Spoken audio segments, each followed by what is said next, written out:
पुण्याची लक्ष्मी रोड, कधीही न झोपणारी, कायम गजबजलेली आणि पुण्याच्या वैभवाची साक्ष देणारी ही ऐतिहासिक बाजारपेठ.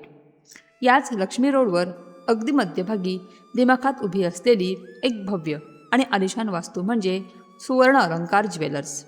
बाहेरून पाहतानाच एखाद्या राजवाड्यासारखा भास व्हावा अशी या शोरूमची रचना होती. शोरूमच्या काचेच्या भव्य दारांमधून आत डोकावले तर नजर खेळून ठेवणारा लखलखाट असायचा. आतून येणारा एसीचा गारवा, बावनकशी सोन्याची झळाळी, हिऱ्यांचा डोळे दिपावून टाकणारा लखलखाट, जमिनीवर अंथरलेले मऊशार मखमली गालीचे आणि हवेत दरवळणारा महागड्या परफ्यूमचा सुगंध, हे सगळं एखाद्या सामान्य माणसाला स्वप्नवत वाटेल असंच होतं. इथे येणारे ग्राहकही तसेच. गळ्यात जाडजूड सोन्याच्या साखळ्या, अंगावर भरजरी सिल्कच्या साड्या आणि हातात लाखांच्या पर्स घेऊन येणाऱ्या उच्चभ्रू ग्राहकांची इथे कायम रेलचेल असायची. पण या सगळ्या झगमगाटात आणि कृत्रिम थंडीत एक जीव मात्र आतून रोज हुरपळत होता. ती होती गौरी, सुवर्ण अलंकारमधली एक साधी सेल्स गर्ल. पण तिचे नशीब तिला तिथे एका कामवालीपेक्षा जास्त काहीच मानत नव्हते. गौरी म्हणजे साधेपणा आणि स्वाभिमानाचे दुसरे रूप. पुण्याच्या एका गजबजलेल्या आणि दाट वस्तीत पत्राच्या एका छोट्याशा खोलीत ती राहायची.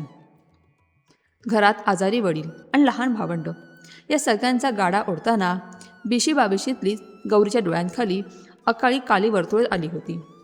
अंगावरचा चुडीदार जुना असला, त्याचा रंग उडालेला असला तर तो इस्त्री करून अत्यंत नीटनेटक्या पद्धतीने घालण्याची तिची सवय होती.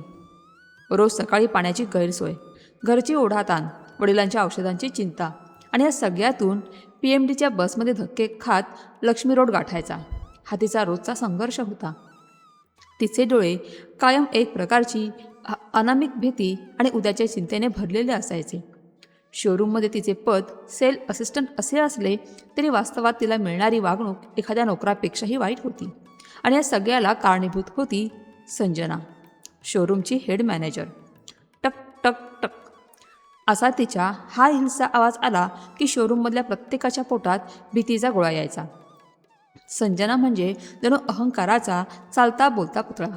अंगावर अत्यंत महागडे आणि उठावदार फॅशनचे कपडे, चेहऱ्यावर इगो, ओठांवर डार्क रेड लिपस्टिक आणि डोळ्यात गरिबांबद्दलचा कमालीचा तिरस्कार, ही संजनाची ओळख. ती जेव्हा शोरूममध्ये चालायची तेव्हा ती स्वतःला या सोन्याच्या दुकानाची राणी समजायची. श्रीमंत ग्राहक दिसले की तिच्या चेहऱ्यावर लाल घोटेपणाचे खोटे अश्रू उमटायचे आणि गौरीसारखा एखादा गरीब कर्मचारी समोर आला की तोच चेहरा तिरस्काराने वेडावाकडा व्हायचा. गौरी, काय चाललंय काय तुझं? तुला काय इथं नुसतं पुतळ्यासारखं उभं राहायला पगार देते का मी? संजनाचा कर्कश आवाज शोरूमच्या शांततेला चिरत गेला. गौरी चमकून भानावर आली. ती एका कोपऱ्यात उभ्या उभ्याच कस्टमरचे रिकामे झालेले कॉफीचे कप ट्रेमध्ये आवरत होती. मॅडम, ते कस्टमर गेले ना, म्हणून मी इथला काउंटर साफ करत होते. गौरी खाली मान घालून अत्यंत दबक्या आवाजात म्हणाली. मग त्यात एवढा वेळ काय लागतोय? भिकाऱ्यासारखे हात चालवू नकोस. जा आणि ती समोरची काच पुसून घे. कस्टमरचे डाग पडलेत तिथे. तुला कस्टमर हँडल करायला अक्कल लागते जी तुझ्याकडे नाही आहे. त्यामुळे तू हेच काम कर. संजनाने अत्यंत अपमानास्पद शब्दात तिला फटकारले. आजूबाजूचे इतर कर्मचारी जे संजनाच्या मर्जीतले होते ते गौरीकडे बघून दबक्या आवाजात हसू लागले. गौरीच्या डोळ्यात पाणी तरळले. तिचा स्वाभिमान तिला आतून ओरडून सांगत होता, फेकून देतो फडकं आणि निघून जा इथून.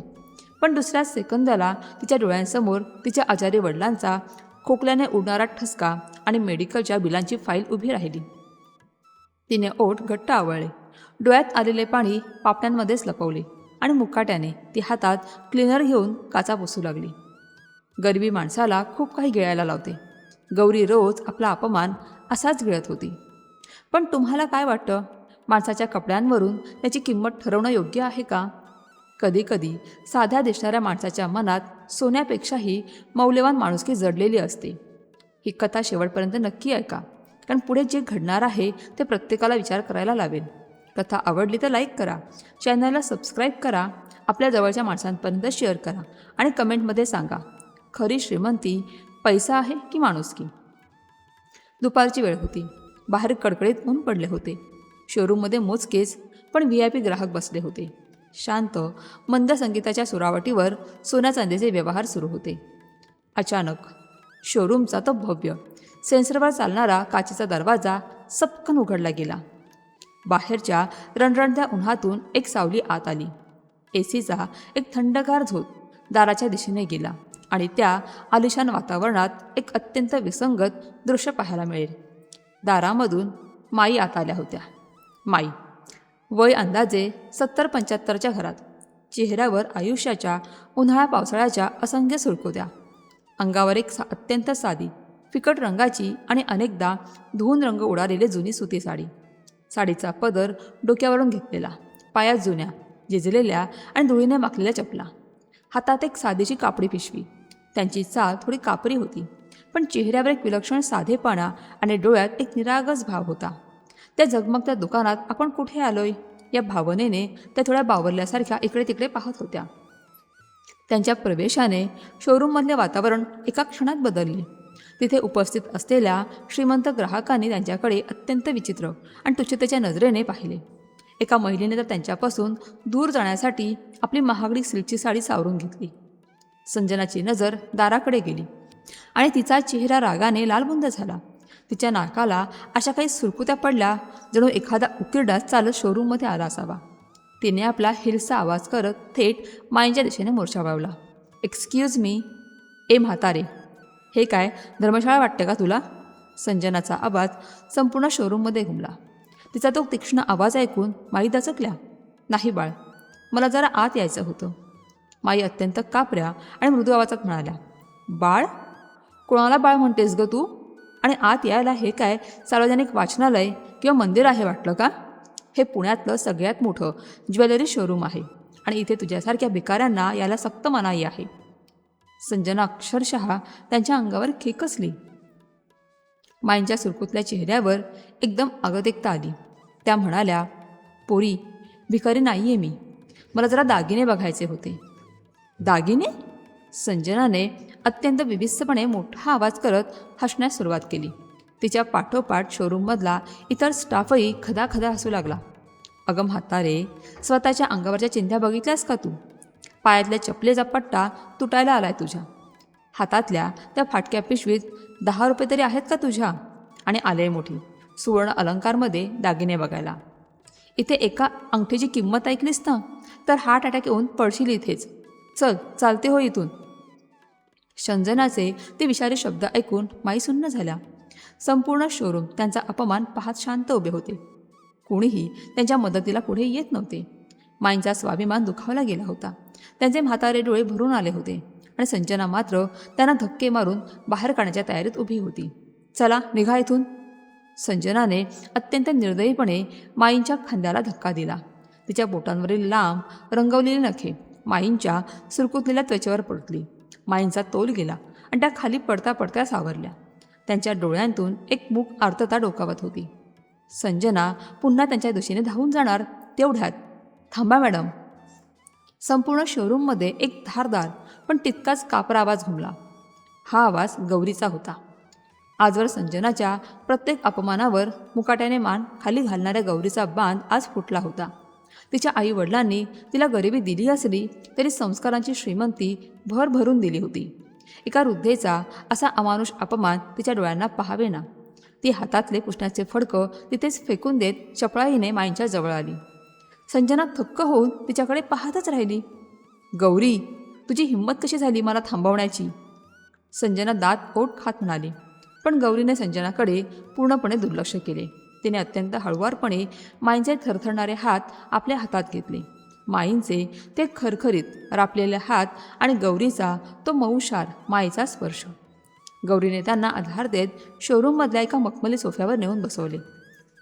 माई, तुम्ही इथे बसा, घाबरू नका, मी आहे ना. गौरीचा आवाज एखादा शांत झाल्यासारखा होता. तिने पटकन जाऊन एका काचेच्या ग्लासात थंडगार पाणी आणले आणि माईच्या हातात दिले. घ्या माई, 2 घोट पाणी प्या आधी, उन्हातून आलाय तुम्ही. माईंनी थरथरण्या हाताने पाण्याचा ग्लास ओठाला लावला. त्यांचे भरलेले डोळे गौरीकडे पाहत होते. या क्रूरी आणि स्वार्थी झगमगाटात त्यानं गौरीच्या रूपाने जणू एखादी देवदूतच दिसली होती. पाणी पिऊन झाल्यावर गौरी त्यांच्या शेजारीच गुडघ्यावर बसली आणि अत्यंत आदबीने विचारलं, माई सांगा मला, तुम्हाला काय पाहायचं आहे? मी दाखवते तुम्हाला सगळे दागिने. संजना मागून फुरफुरत होती, गौरी तू स्वतःच्या नोकरीवर लाथ मारतेस, त्या भिकारडीला काय दागिने दाखवणार तू? गौरीने तरीही संजनाकडे लक्ष दिले नाही.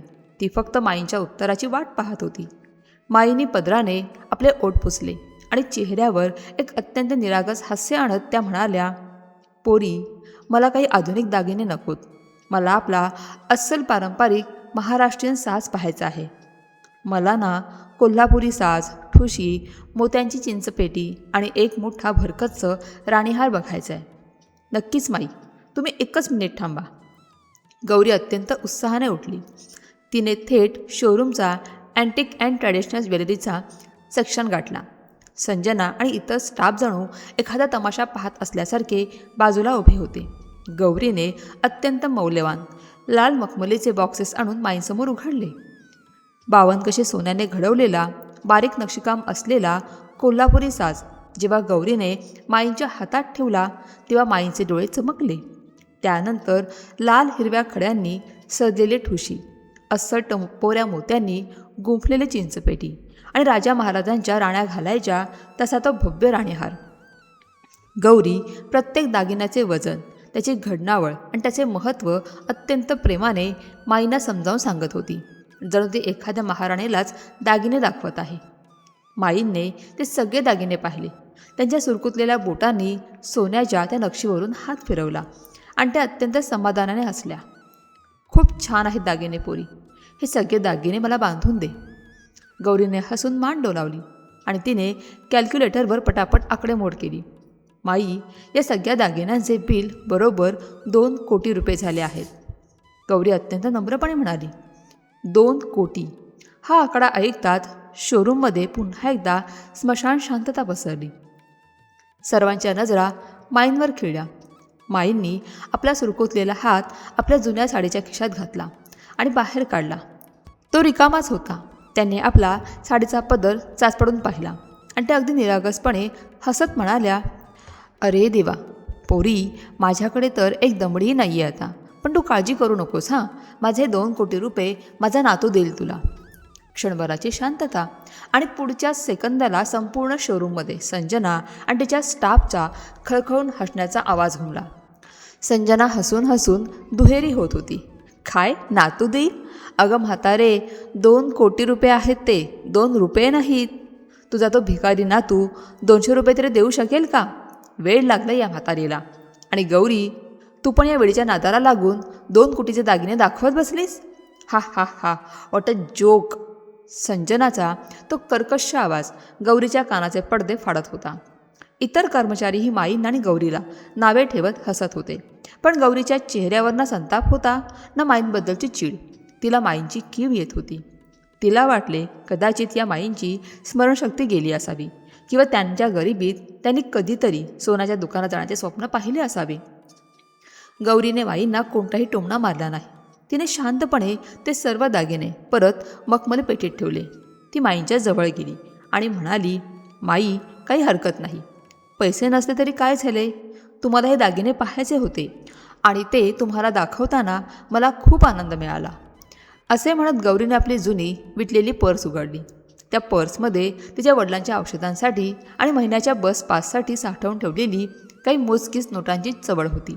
त्यातून तिने एक चुरगळलेली 100 रुपयांची नोट काढली. तिने ती नोट माईंच्या थरथरणाऱ्या हातात ठेवली आणि त्यांचे हात आपल्या हातात घट्ट धरून ती म्हणाली, माई, हे पैसे ठेवा. बाहेर खूप कडकडीत ऊन आहे, चालत जाऊ नका. या पैशांची रिक्षा करा आणि सुखरूप घरी जा. माई स्तब्ध झाल्या. त्यांच्या डोळ्यांतून घळाघळा अश्रू वाहू लागले. त्यांनी ती 100 रुपयांची नोट अशी हृदयाला धरली जणू ती 2 कोटींच्या दागिन्यांपेक्षाही अधिक मौल्यवान होती. त्या गौरीकडे एकटक पाहत राहिल्या, जणू त्या तिच्या चेहऱ्यावरील प्रत्येक भाव आपल्या मनात कोरून ठेवत होत्या. पण गौरीचा हा दयाळूपणा संजनाच्या डोक्याची सटकणारा ठरला. एक सामान्य सेल्स गर्ल तिच्या आदेशाविरुद्ध जाऊन एका भिकाणीला मदत करते हा तिच्या इगोवर झालेला सर्वात मोठा वार होता. गौरी! संजना एखाद्या चवतळलेल्या सापणीसारखी फुतकारली. तिचा आवाज एवढा मोठा होता की गौरी दचकून मागे सरकली. संजना रागाने लालबुंद होऊन गौरीच्या अंगावर चालून आली. तुझी हिंमत कशी झाली माझ्या शोरूममध्ये या भिकाड्यांचा बाजार मांडण्याची? मी तुला सांगितलं होतं ना तिला हकलून दे म्हणून. पण नाही, तुला मोठा समाजसुधारक बनायचा शौक आलाय ना, मग जा रस्त्यावर जाऊन भीक माग तिच्यासोबत. या झगमगत्या सुवर्ण अलंकारमध्ये तुझ्यासारख्या गरिबांची बाजू घेणाऱ्या मुलीची कोणतीही गरज नाही. You are fired. आत्ताच्या आत्ता get out of my showroom.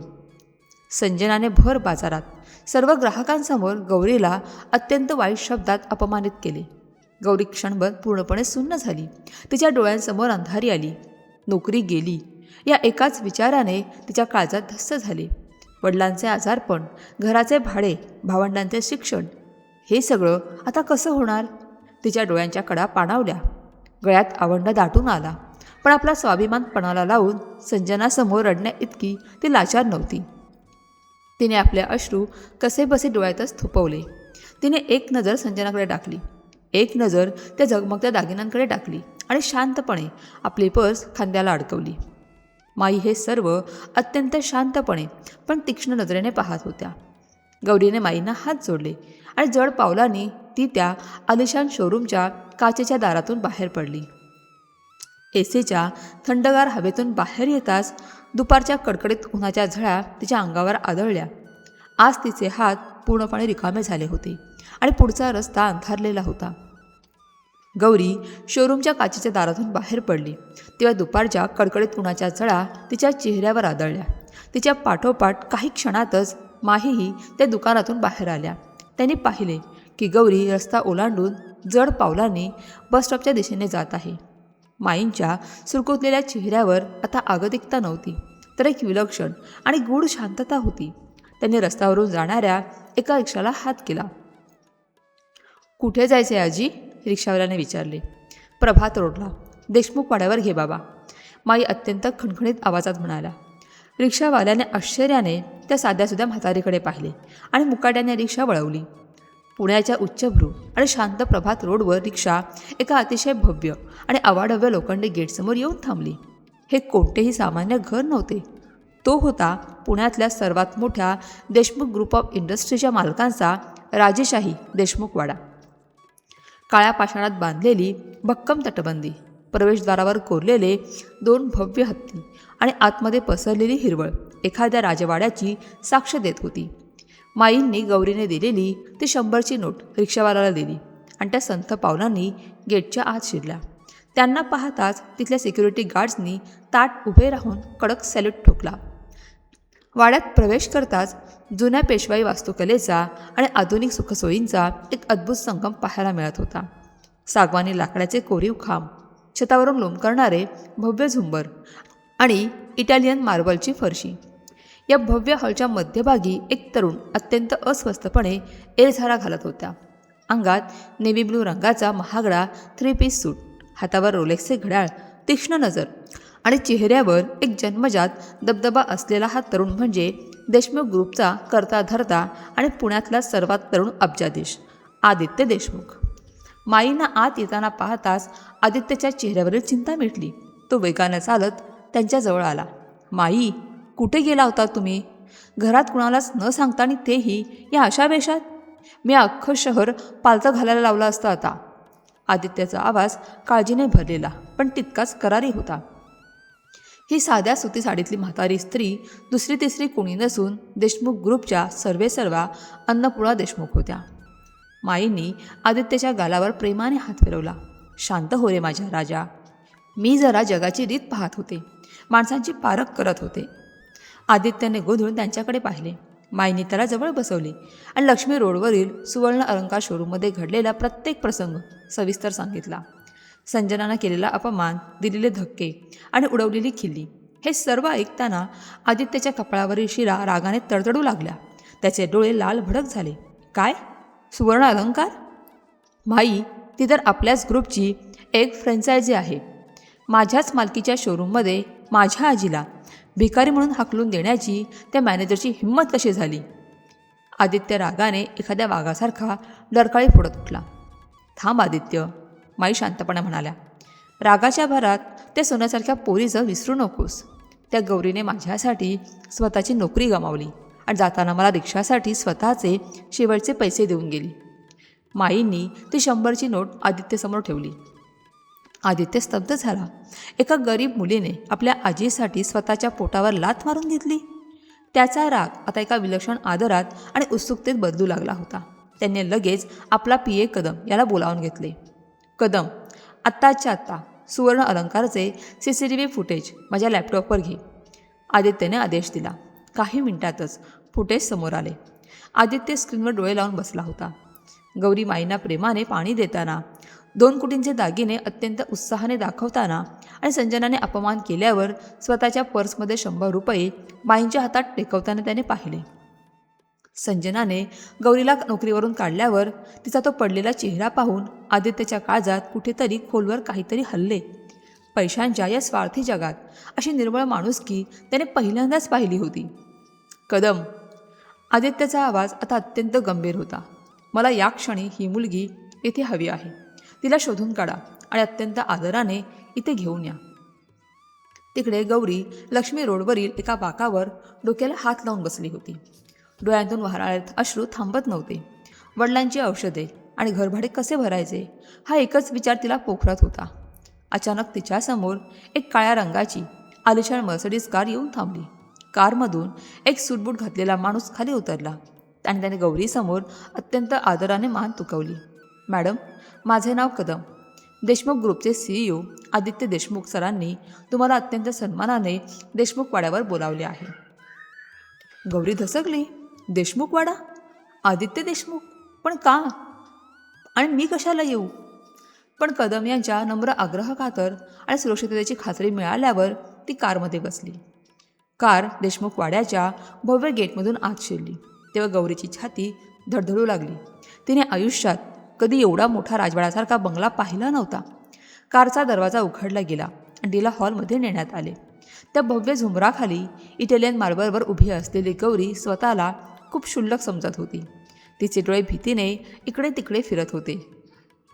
तेवढ्यात पायऱ्यांवरून एक भारदस्त पावले खाली उतरताना ऐकू आली. आदित्य देशमुख. त्याचा तो रुबाब, ती भेदक नजर आणि अंगावरचा तो महागडा सूट पाहून गौरी 2 पावले नकळत मागे सरकली. पण दुसऱ्या क्षणी तिची नजर आदित्यच्या मागे चालत येणाऱ्या व्यक्तीवर पडली आणि तिचे डोळे आश्चर्याने विस्फारले. माई? गौरीच्या तोंडातून नकळत शब्द बाहेर पडला. तीच जुनी साडी, पण आता माईंच्या चेहऱ्यावर एक राजेशाही तेज होते.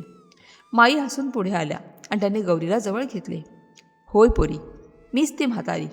पण मी भिकारी नाही आहे. मी या देशमुख वाड्याची अन्नपूर्णा देशमुख आहे आणि हा माझा नातू आदित्य.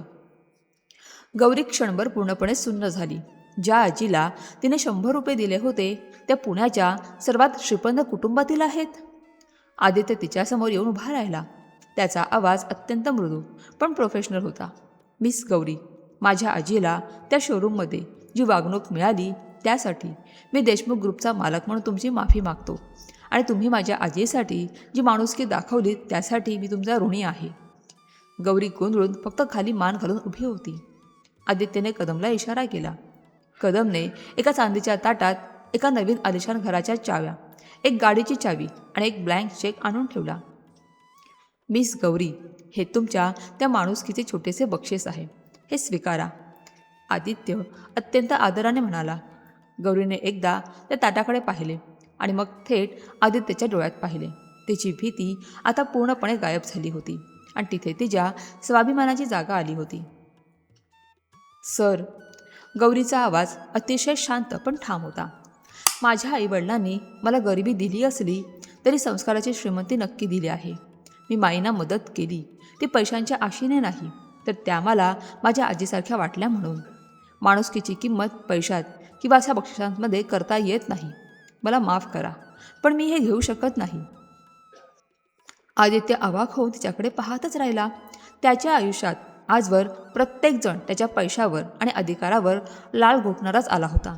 करोडोंची संपत्ती पायाशी लोळण घेत असतानाही एका सामान्य मुलीने ती अत्यंत नम्रपणे नाकारली होती. आदित्यच्या मनात गौरीबद्दलचा आदर आता शिखरावर पोहोचला होता. त्याने एक दीर्घ श्वास घेतला आणि चेहऱ्यावर एक हलकेसे पण प्रामाणिक हसू आणले. तुम्ही बक्षीस नाकारलेत मिस गौरी, पण मी तुम्हाला रिकाम्या हाताने जाऊ देणार नाही. आदित्य अत्यंत व्यावसायिक पण आदराच्या स्वरात म्हणाला. देशमुख ग्रुपच्या हेड ऑफिसमध्ये मला एका पर्सनल असिस्टंटची गरज आहे. मला अशाच एका प्रामाणिक, स्वाभिमानी आणि माणुसकी असलेल्या व्यक्तीची गरज आहे. तुम्हाला पगार तुमच्या कल्पनेपेक्षा जास्त मिळेल आणि सर्वात महत्त्वाचे, तिथे तुम्हाला पूर्ण आदर मिळेल. तुम्ही ही नोकरी स्वीकाराल? गौरीच्या काळजाचा ठोकाच चुकला. देशमुखांच्या हेड ऑफिसमध्ये थेट सीईओची पीए. तिने चमकणाऱ्या डोळ्यांनी एकदा माईंकडे पाहिले. माईंने अत्यंत प्रेमाने होकारार्थी मान हलवली. गौरीच्या डोळ्यांतून एक कृतज्ञतेचा अश्रू निसटला. तिने हात जोडून आदित्याला म्हटले, सर, मी नक्की येईन. देशमुख वाड्याच्या त्या भव्य हॉलमध्ये एका नव्या प्रवासाची, एका नव्या नात्याची आणि एका नव्या भविष्याची सुरुवात झाली होती. पुण्याच्या सेनापती बापट रोडवर दिमाखात उभी असलेली देशमुख ग्रुप ऑफ इंडस्ट्रीची पंचतारांकित काचेची इमारत ही केवळ एक इमारत नव्हती, तर पुण्याच्या औद्योगिक विश्वाचे ते एक महत्त्वाचे केंद्र होते. शेकडो गाड्यांची वर्दळ, सूटबूट घातलेले परदेशी क्लायंट्स आणि हातात लॅपटॉपच्या बॅगा घेऊन गडाच्या काट्यावर धावणारे शेकडो कर्मचारी. या सगळ्या कॉर्पोरेट आणि अतिशय प्रोफेशनल वातावरणात आज एक नवीन पर्वाची सुरुवात होणार होती. सकाळचे 9:30 वाजले होते. मुख्य प्रवेशद्वारातून एका मुलीने आत पाऊल ठेवले. ती होती गौरी. अंगावर एक अत्यंत साधा पण नीटनेटका इस्त्री केलेला फिकट निळ्या रंगाचा कॉटनचा पंजाबी ड्रेस, गळ्यात एक साधीशी ओढणी, कानाला छोटेसे टॉप्स आणि चेहऱ्यावर कोणताही मेकअप नसतानाही दिसणारे एक नैसर्गिक आणि साधे तेज. तिच्या साधेपणामुळे ती त्या संपूर्ण इमारतीत उठून दिसत होती. पण इथल्या झगमगत्या जगाला तिचे ते साधेपण पसणारे नव्हते. गौरीला थेट टॉप फ्लोअरवर म्हणजे सीईओ आदित्य देशमुख यांच्या वैयक्तिक पीएच्या केबिनमध्ये बसायचे होते. ती लिफ्टमधून वर आली आणि तिने आपल्या जागेचा ताबा घेतला. पण कॉर्पोरेट जगात जगताना भिंतींनाही कान असतात आणि डोळेही. गौरीची ती साधी राहणी पाहून संपूर्ण फ्लोअरवर दबक्या आवाजात कुजबूज सुरू झाली. कॉफी मशीनजवळ, HR डिपार्टमेंटमध्ये आणि वॉशरूममध्ये गौरीची चर्चा रंगली होती. पाहिलंच का तिला? कुठल्या अँगलने ती सीईओची पीए वाटते? साधी इंग्लिश बोलता येत असेल की नाही देव जाणे. एक मॉडर्न कपड्यातली कर्मचारी कुजबुजली.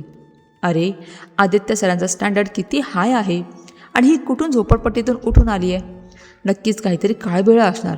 थेट सीईओची पीए? यामागे नक्कीच दुसरं काहीतरी कनेक्शन असणार. बॉसला भुरळ घातली असेल हिने. दुसरा एक जण हसत म्हणाला. गौरीच्या कानावर हे विषारी टोमणे पडत होते. तिच्या काळजात धस्स होत होते. तिला वाटले, आपण पुन्हा एकदा चुकीच्या जागी तर आलो नाही ना. पण तिला माहीचा तो प्रेमळ चेहरा आणि आदित्यने दिलेला तो शब्द आठवला.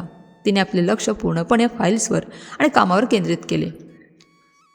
थोड्याच वेळात ऑफिसच्या त्या शांत आणि तणावपूर्ण वातावरणाला हाय हिल्सचा टक टक टक आवाजाने छेद दिला. सर्व कर्मचाऱ्यांच्या नजरा वळल्या. ती होती नताशा, पुण्यातल्या एका बड्या बांधकाम व्यावसायिकाची एकुलते एक, अतिलाडकी आणि कमालीची गर्विष्ठ मुलगी. अंगावर लाखांचे परदेशी डिझायनर कपडे, डोळ्यांवर महागडा गॉगल, हातात गुच्चीची पर्स आणि चेहऱ्यावर आपण जगातले सर्वात सुंदर आणि श्रीमंत आहोत हा अहंकार. नताशाचे आदित्यवर अजिबात प्रेम नव्हते. पण देशमुख ग्रुपची अफाट संपत्ती आणि आदित्यचे समाजात असलेली पद यामुळे तिला मिसेस आदित्य देशमुख हे पद हवे होते. त्यासाठी ती अनेकदा कोणत्याही कामाविना ऑफिसमध्ये चक्रा मारायची. नताशा आपली पर्स सावरत थेट आदित्यच्या केबिनकडे चालू लागली. केबिनच्या बाहेर असलेल्या पीएच्या डेस्कवर तिची नजर गेली. तिथे तिला गौरी दिसली. गौरीचे ते साधे कपडे आणि तिची साधी राहणी पाहून नताशाच्या नाकाला नेहमीप्रमाणे सुरकुत्या पडल्या. तिला वाटले हे कुणीतरी साफसफाई करणारी किंवा नवीन आलेली शिपाई असेल. एक्सक्यूज मी, नताशा अत्यंत तुच्छतेच्या सुरात गौरीला म्हणाली. ए पोरी, आदित्यला जाऊन सांग की नताशा आली आहे आणि हो, माझ्यासाठी एक स्ट्रॉंग ब्लॅक कॉफी घेऊन ये, विदाऊट शुगर, क्विक. गौरीने अत्यंत नम्रपणे पण प्रोफेशनल पद्धतीने उत्तर दिले. मॅडम, सर एका महत्त्वाच्या व्हिडिओ कॉन्फरन्स मीटिंगमध्ये आहेत. त्यांना आता डिस्टर्ब करता येणार नाही. तुम्हाला थोडा वेळ वेटिंग रूममध्ये थांबावे लागेल. गौरीचे ते स्पष्ट आणि ठाम बोलणे ऐकून नताशाचा इगो दुखावला गेला. व्हॉट? तू मला थांबायला सांगतेस? Do you know who I am? मी नताशा आहे. आणि तू कोण आहेस मला थांबायला सांगणारी? एक साधी चहा देणारी पिऊन? नताशाने आवाज चढवला. मॅडम, मी पिऊन नाही आहे. मी आदित्य सरांची नवीन पर्सनल असिस्टंट आहे. गौरी माझं नाव. गौरीने अत्यंत शांतपणे उत्तर दिले. Personal assistant? हा शब्द ऐकताच नताशा अवाक झाली आणि पुढच्या सेकंदाला तिने संपूर्ण फ्लोअरला ऐकू जाईल अशा मोठ्या आवाजात हसण्यास सुरुवात केली. हा हा हा, तू आदित्यची पीए? ओ माय गॉड, आदित्यची टेस्ट इतकी चीप कधीपासून झाली? अगं, स्वतःच्या अंगावरचे भिगाडे कपडे बघितलेस का तू? हे कॉर्पोरेट ऑफिस आहे, तुझी झोपडपट्टी नाही. आदित्यला असल्या थर्ड क्लास लोकांची सवय लागली वाटतं आजकाल. चल बाजूला हो, मला आज जाऊ देत. असं म्हणत नताशाने गौरीला धक्का दिला आणि आदित्यच्या केबिनचा दरवाजा उघडण्याचा प्रयत्न केला. पण दरवाजा उघडण्याआधीच तो आतून उघडला गेला. समोर खुद्द आदित्य देशमुख उभा होता. त्याचा चेहरा रागाने लालबुंद झाला होता. त्याचे ते भेदक डोळे नताशावर खिळले होते. गौरीच्या डोळ्यात आलेले पाणी आणि नताशाने केलेला अपमान आदित्यने आतून ऐकला होता. फ्लोअरवर सर्व कर्मचारी आता काय होणार या भीतीने श्वास रोखून उभे होते. Natasha, what is this nonsense? आदित्यचा आवाज एखाद्या गोळीसारखा सुटला. नताशा थोडी गडबडली, पण लगेच चेहऱ्यावर खोटे हसू आणत म्हणाली, आदित्य बेबी, तू या अशा लो स्टँडर्ड मुलीला पीए म्हणून कसं काय ठेवू शकतोस? बघ ना तिचे कपडे, आपल्या देशमुख ग्रुपच्या रेप्युटेशनला शोभत नाहीत हे. आदित्यने एक पाऊल पुढे टाकले. त्याचा दरारा एवढा होता की नताशा नकळत मागे सरकली. माझ्या कंपनीचे रेप्युटेशन कोणाच्या कपड्यांवरून ठरत नाही नताशा, ते माणसांच्या कॅरेक्टरवरून ठरते. आदित्यचा आवाज संपूर्ण फ्लोअरवर घुमत होता. आणि तू गौरीच्या स्टँडर्डबद्दल बोलतेस? गौरी इथे तिच्या कपड्यांमुळे किंवा कोणाच्या ओळखीमुळे नाही आहे, तर तिच्या गुणवत्तेवर, तिच्या प्रामाणिकपणावर आणि तिच्यात असलेल्या माणुसकीवर आहे, जी तुझ्यासारख्या लोकांनी करोडो रुपये मोजले तरी विकत घेता येणार नाही. नताशाचा चेहरा अपमानाने काळा पडला. सर्वांसमोर आदित्यने एका सामान्य मुलीसाठी आपला अपमान करावा हे तिला सहन होत नव्हते. आदित्य, तू एका साध्या नोकरदार मुलीसाठी माझा अपमान करतोयस? नताशा दात ओठ खात म्हणाली. माझ्या ऑफिसमध्ये कोणीही नोकर नाही आहे, सगळे माझे एम्प्लॉईज आहेत आणि गौरी माझी पर्सनल असिस्टंट आहे. जर इथून पुढे तिच्याबद्दल एकही चुकीचा शब्द मला ऐकायला मिळाला तर मी परिणामांची पर्वा करणार नाही. गेट आऊट नताशा, आणि इथून पुढे अपॉइंटमेंट असल्याशिवाय या फ्लोअरवर दिसायचे नाही. आदित्यने अत्यंत कठोर शब्दात तिला दरवाजा दाखवला. नताशा रागाने फणफणत, रागाने पाय आपटत तिथून निघून गेली. इतर कर्मचारीही भीतीहीने आपापल्या कामाला लागले. ज्यांच्या मनात गौरीबद्दल चुकीचे विचार होते त्यांनाही आदित्यचा स्पष्ट मेसेज मिळाला होता. आदित्यने हळूच वळून गौरीकडे पाहिले. गौरीचे डोळे भरून आले होते. आजवर गरिबीमुळे तिने केवळ अपमान आणि टोमणे सहन केले होते, पण आज पहिल्यांदाच कोणीतरी, आणि तेही पुण्यातल्या सर्वात मोठ्या माणसाने, एका मोठ्या सभेत तिच्या स्वाभिमानासाठी ढाल बनवून उभे राहण्याचे काम केले होते. सॉरी गौरी. आदित्यचा आवाज आता अत्यंत मवाळ आणि शांत झाला होता. तुम्हाला हे सगळं सहन करावं लागलं, पण एक लक्षात ठेवा, इथून पुढे तुम्हाला कुणासमोरही मान खाली घालण्याची गरज नाही. You are here because you deserve it. गौरीने भरलेल्या डोळ्यांनी त्याच्याकडे पाहिले.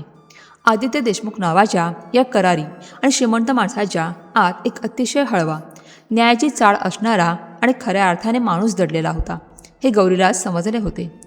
त्या क्षणी त्या दोघांच्या नजरा एक झाल्या. कृतज्ञता आणि आदराच्या त्या मूक संवादातूनच त्यांच्यात एक अत्यंत वेगळे, स्वच्छ आणि सुंदर नाते आकार घेऊ लागले होते. पुण्यात त्या रात्री जणू आभाळ फाटलं होतं.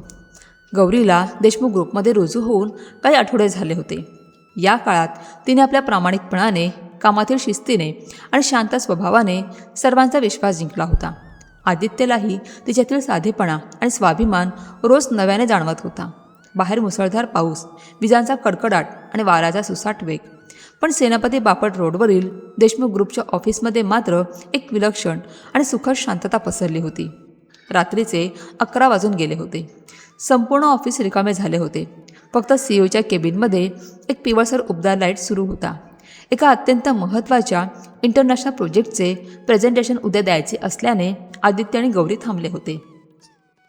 थंडगार एसी आणि बाहेरचा पाऊस यामुळे वातावरणात एक सुखद गारवा निर्माण झाला होता. गौरीने कॉफी मशीनमधून 2 वाफाळते कॉफीचे मग आणले आणि एक मग आदित्यच्या टेबलावर ठेवला. थँक्यू गौरी, आदित्यने लॅपटॉपवरून नजर न हटवताच म्हटले. पण मग त्याने कॉफीचा एक घोट घेतला आणि तो शांत झाला. त्याने लॅपटॉपची स्क्रीन बंद केली आणि मान वर करून गौरीकडे पाहिले. गौरी एका साध्याशा कुर्तीत, डोळ्यांवर थकवा असूनही अत्यंत प्रामाणिकपणे फाईल अरेंज करत होती. गौरी, तुम्ही बसा जरा, सकाळपासून खूप काम केले तुम्ही.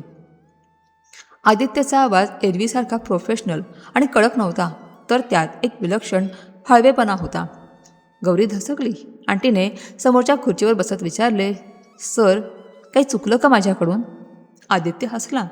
त्याचा तो रुबाबदार चेहरा आणि ते प्रामाणिक हास्य गौरीच्या काळजाचा ठोका चुकवून गेले. चुकलं नाही गौरी, उलट तुम्ही आल्यापासून माझ्या आयुष्यात सगळं खूप बरोबर घडत आहे. आदित्य उठला आणि केबिनच्या मोठ्या काचेच्या खिडकीजवळ जाऊन उभा राहिला. बाहेर पावसाच्या धारा काचेवर आदळत होत्या. गौरीही त्याच्या शेजारी जाऊन उभी राहिली.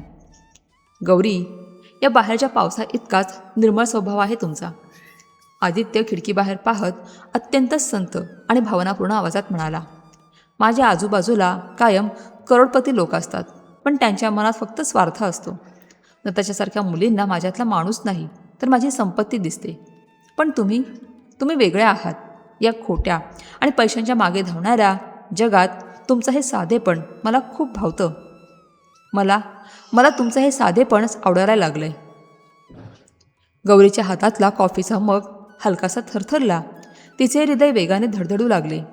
पुण्यातला सर्वात मोठा उद्योगपती आपल्यासारख्या एका सामान्य मुलीला आपल्या प्रेमाची कबुली देतोय. तिला यावर विश्वासच बसत नव्हता. सर, मी खूप गरीब घरची मुलगी आहे. माझं आणि तुमचं जग खूप वेगळं आहे. गौरी खाली मान घालून कापऱ्या आवाजात म्हणाली. आदित्यने अत्यंत हळुवारपणे तिचा हात आपल्या हातात घेतला. त्याचा तो उबदार स्पर्श गौरीच्या अंगावर शहारे आणणारा होता. प्रेमाला पैशांची आणि जगाची सीमारेषा नसते गौरी. मला देशमुख ग्रुपची मालकी नाही, तर माझ्या माईंची काळजी घेणारी आणि मला समजून घेणारी एक साधी गौरी हवी आहे, कायमची. बाहेर कडाडलेल्या विजेच्या प्रकाशात आदित्यच्या डोळ्यांमधले ते अथांग प्रेम गौरीने पाहिले.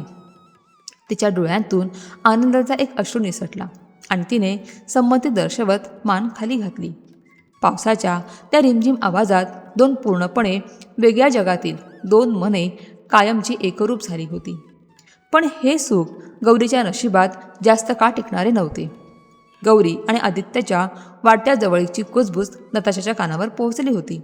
सुडाच्या अग्नीत जळत असलेल्या नताशाने गौरीची प्रतिष्ठा कायमची संपवण्याचा एक भयंकर कट रचला. काही दिवस असेच गेले आणि गौरी आदित्यच्या नात्यात आदर, विश्वास आणि प्रेम अधिक घट्ट होत गेले. पण हीच जवळीक नताशाच्या अहंकाराला सहन होत नव्हती. काही दिवसानंतर देशमुख वाड्यात दिवाळीचा मोठा उत्सव होता. संपूर्ण वाडा हजारो दिव्यांच्या आणि पणत्यांच्या आराशीने उजळून निघाला होता. मुख्य प्रवेशद्वारावर फुलांच्या भव्य माळा, सने चौघड्यांचे सूर आणि पैठणी शाळू नेसलेल्या खानदानी पाहुण्यांची वर्दळ वाड्याचे ऐश्वर्य दाखवत होती. माईंच्या विशेष आग्रहावरून गौरीलाही आमंत्रित करण्यात आले होते. गौरीने एक अत्यंत साधी पण सुंदर अशी जांभळ्या रंगाची इरकल साडी नेसली होती. तिचे ते साधे रूप वाड्यातल्या कोणत्याही श्रीमंत पाहुण्यापेक्षा जास्त खुलून दिसत होते. आदित्यची नजर तर तिच्यावरून हटतच नव्हती. दुसरीकडे नताशाही या पार्टीत आली होती, पण तिचा हेतू काहीतरी वेगळाच होता. तिची नजर सतत गौरीवर खिळलेली होती.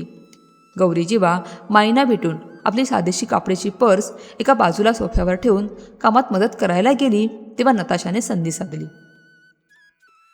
नताशा हळूच वाड्याच्या देवघरात शिरली. देशमुखांचे देवघर एखाद्या छोट्या मंदिरासारखे होते.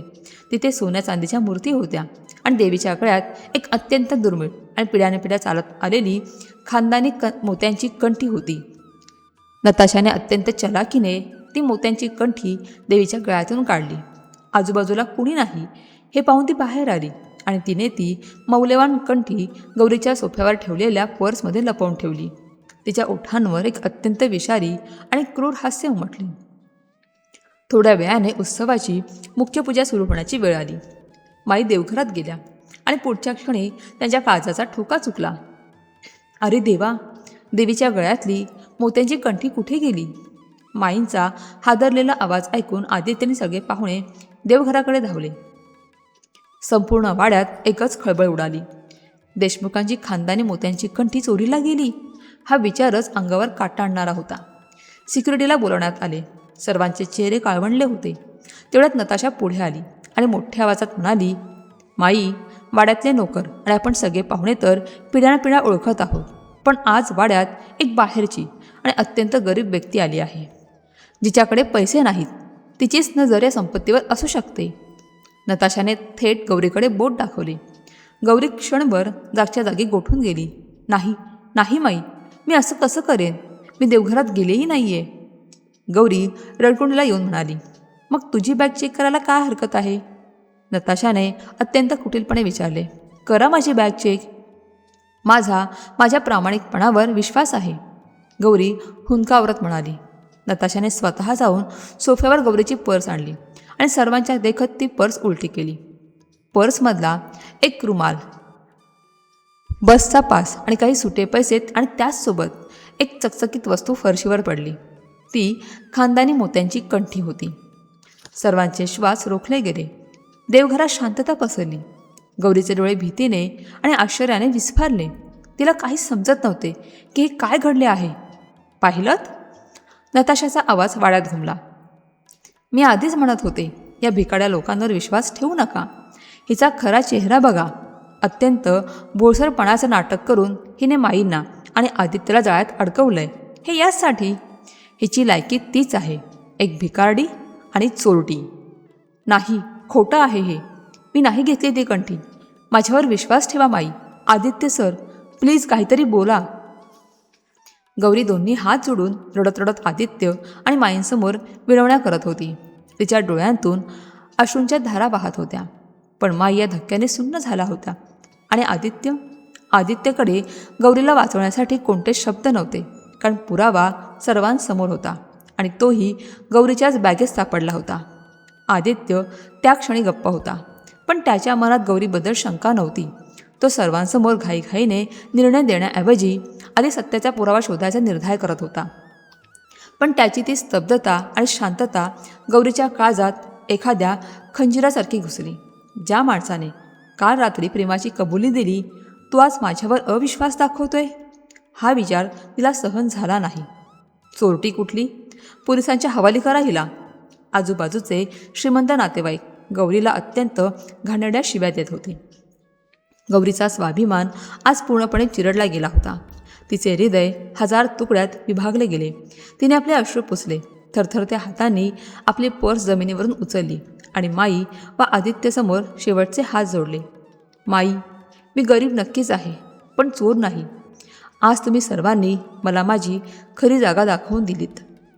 गौरीने एक शेवटची हृदय पिळवटून टाकणारी नजर आदित्यकडे टाकली. तिच्या त्या नजरेत राग नव्हता, तर एका अत्यंत खोल वेदनेचा आणि असहाय्यतेचा भाव होता.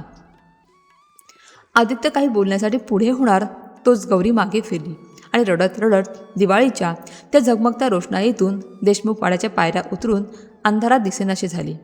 सर्वत्र फक्त सनईचा एक उदास सूर घुमत राहिला. गौरी डोळ्यात अश्रू आणि काळजात एक कधीही न भरून येणारी जखम घेऊन देशमुख वाड्यातून बाहेर पडली होती. पण इकडे वाड्यात आदित्यचे रक्त मात्र उसळत होते. गौरी चोर असूच शकत नाही यावर त्याचा ठाम विश्वास होता. गौरी गेल्यानंतर उत्सवाचा सगळा रंगच उडाला होता.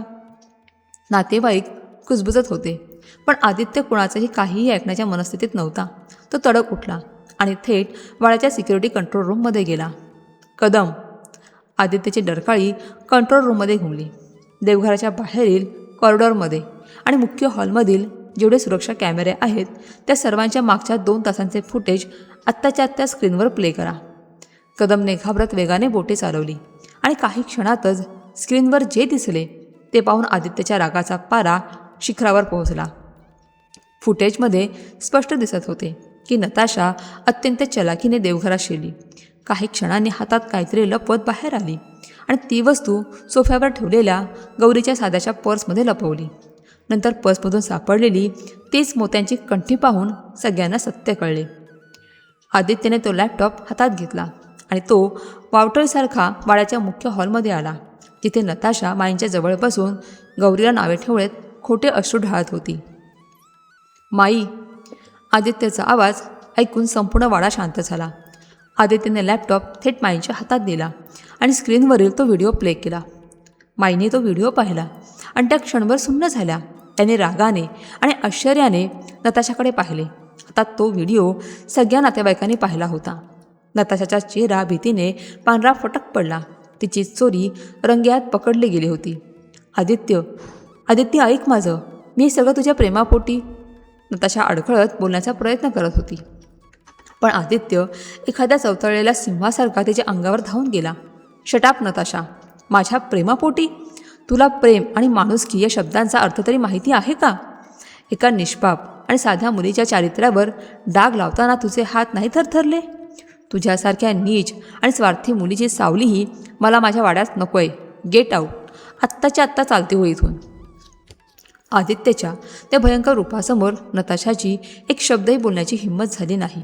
अपमानाने मान खाली घालून ती वाड्यातून कायमची निघून गेली. माईंच्या डोळ्यातून पश्चातापाचे अश्रू वाहू लागले. माझ्या लेकीवर मी अविश्वास दाखवला. किती मोठा गुन्हा केला मी. माई हुंदके देऊन रडत होत्या. माई, तुम्ही रडू नका, मी माझी चूक दुरुस्त करणार आहे. असे म्हणत आदित्यने गाडीची चावी घेतली आणि तो तुफान वेगाने वाड्याबाहेर पडला. त्याची गाडी थेट पुण्याच्या एका दाट वस्तीत गौरीच्या छोट्याशा पत्राच्या घरासमोर जाऊन थांबली. रात्रीची वेळ होती. आदित्य आज शिरला तेव्हा गौरी जमिनीवर बसून गुडघ्यात डोकी घालून रडत होती. तिचे वडील हतबल होऊन तिला समजावत होते. आदित्यला त्या साध्याशा खोलीत पाहून गौरी दचकून उभी राहिली. तिच्या डोळ्यात अजूनही अश्रू होते. पुण्यातला सर्वात मोठा अब्जाधीश आज एका छोट्याशा खोलीत एका साध्याशा मुलीसमोर चक्क हात जोडून उभा होता. गौरी. आदित्यचा आवाज भरून आला होता. मला माफ कर. तिथे सर्वांसमोर मी गप्प राहिलो, कारण माझ्याकडे नताशाविरुद्ध पुरावा नव्हता. पण आता सगळं सत्य समोर आलंय. मी नताशाला घरातून हाकलून दिले, पण तुझ्याशिवाय तो वाडा आणि माझं आयुष्य दोन्हीही रिकामं आहे. तू माझी PA म्हणून नाही, तर या आदित्य देशमुखची अर्धांगिनी आणि देशमुखवाड्याची मालकीन म्हणून माझ्या आयुष्यात येशील का? आदित्यच्या या अनपेक्षित आणि प्रामाणिक प्रश्नाने गौरी स्तब्ध झाली. तिने भरल्या डोळ्यांनी आदित्यकडे पाहिले. तिच्या वडिलांनी आनंदाने मान डोलावली. गौरीने आपला सगळा अपमान विसरून आदित्यच्या त्या निर्मळ प्रेमाला होकार दिला. काही दिवसांनंतर देशमुखवाड्यात विवाह सोहळ्याची लगबग सुरू झाली. देशमुखवाड्यात सनई चौघड्याचे आणि मंगलवाद्यांचे सूर निनादू लागले. पुण्याच्या इतिहासात नोंद राहील असा अत्यंत भव्य आणि राजेशाही पेशवाई थाटातील विवाह सोहळा देशमुखवाड्यात पार पडत होता.